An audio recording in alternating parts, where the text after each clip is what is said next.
मैंने अभी पूछा लगा ये पेड़ किसने छापा?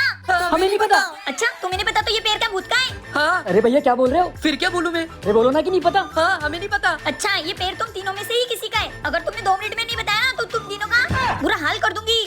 छोटे मेरे पास एक प्लान है, अपन दोनों बच जाएंगे। क्या भैया? इस डायन को जब तक पता नहीं चलता कि ये किसका पेड़ है तब तक ये अपन तीनों का पीछा नहीं छोड़ेगी। तो भैया क्या करें? सुन इस साले का नाम बता देते कि इसका ही पेड़ है, अपन दोनों बच जाएंगे। हाँ भाभी हमें बताइए किसका पेड़ है? किसका पेड़ है? भावेश का।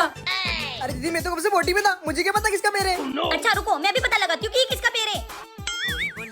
10 3.5 2.5 इतना बड़ा पेड़ तो एक ही जल्लाद आदमी का है। हाँ तू का है? भैया इसका उसका नाम लेना बंद करो। सही सही बता दो ये पेड़ तुम्हारा ही है ना? हाँ अच्छा डर के मारे मेरा नाम बता दिया। और मेरा भी। वो सॉरी छोटे, वो हुआ यूं इस चुड़ैल को पता लगा तो ये मुझे मार डालेगी, भागो। अच्छा भाभी ये लो तुम्हारा गुनहगार।